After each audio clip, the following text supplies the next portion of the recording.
푸틴의 24년 만의 방북. 김정은과 푸틴의 만남은 이번이 세 번째죠. 지난해 북러 회담에 이어 북한을 방문해달라는 김정은 위원장의 초청으로 만들어진 자리인데요. 김정은 동지의 초청에 따라 푸틴 동지가 6월 18일부터 19일까지 조선민주주의인민공화국을 국가 방문하게 됩니다. 두 사람은 만남에 앞서 서방 국가의 통제를 받지 않겠다며 제한 조치에 공동으로 맞서겠다는 뜻을 밝혔죠. 사실 지금 이 두 나라 서로가 꼭 필요한 이유가 있잖아요. 우선 우크라이나 전쟁이 장기전으로 접어들면서 러시아는 무기와 탄약 등 물자가 더 필요할 거잖아요.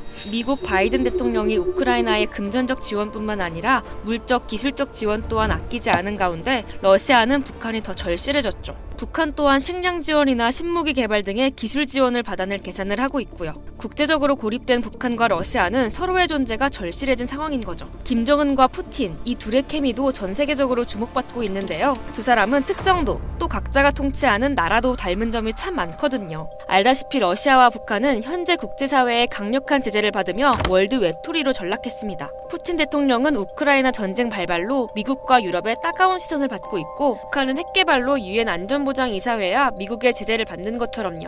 EU가 우크라이나 전쟁 2년째를 맞아 발표한 제13차 러시아 제재안에는 강순남 북한 국방상과 미사일 총국 등 북한 인사와 기관이 최초로 포함됐고요. 우크라이나 전쟁을 두고 러시아와 북한의 협력을 실존적인 위협으로 규정하고 추가적인 불법 거래 차단을 위해 본격 조사에 착수하기도 했습니다. 두 사람은 말 그대로 스트롱맨입니다.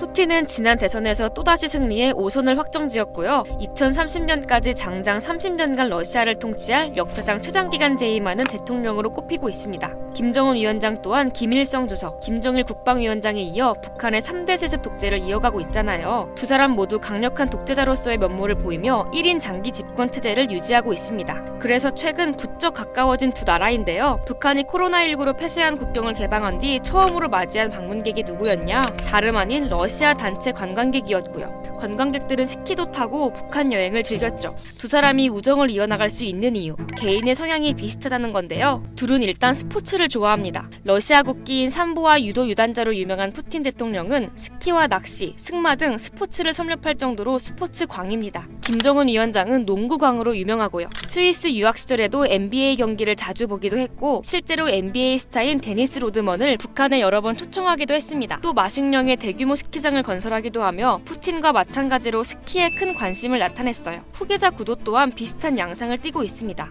최근 국제포럼에서 푸틴의 두 딸이 연설을 하기도 하며 본격 공식 일정을 소화했는데요. 특히 둘째 딸 티코노바는 연설에서 국가 주권과 국방 분야의 기술 주권 등을 강조하기도 하며 후계자로 지목되기도 했습니다. 여기에 그간 푸틴의 건강 악화설이 끊이지 않는 가운데 두 딸의 향후 행보에 관심이 쏠리고 있죠. 김정은 위원장 역시 딸 김주애를 미사일 발사장 등 각종 공식 석상에 데리고 다녔는데요. 전문가들은 공개적인 후계자 수업을 시키고 있는 것으로 분석하기도 했습니다. 하지만 두 사람이 각 나라의 최고 권력을 잡기까지의 여정은 사뭇 다른데요. 푸틴 대통령은 빈민가 출신으로 옛 소련 정보기관인 KGB에서 활동했습니다. 이후 1999년 옐친 당시 대통령에 의해 총리 대행으로 발탁되면서 정계의 실력자로 꼽혔죠. 이후 옐친의 사퇴로 대통령 직무대행이 되었다가 대선에서 대통령으로 당선됐고요. 반면 김정은 위원장의 집권 과정은 비교적 순탄합니다. 김정일 북한 최고 지도자의 아들로 태어나 일찌감치 스위스 유학을 마쳤고요. 귀국한 뒤부터 후계자 수업을 받은 뒤 20대 후반이라는 젊은 나이에 최고 지도자에 올랐습니다. 하지만 둘 다 지도자에 오른 뒤에는 국제사회의 시선은 안중에 없었죠. 32살의 나이 차에도 닮은 게 많은 두 사람. 이번 만남에서 어떤 유무형의 거래로 존재감을 드러낼지 지켜봐야겠습니다.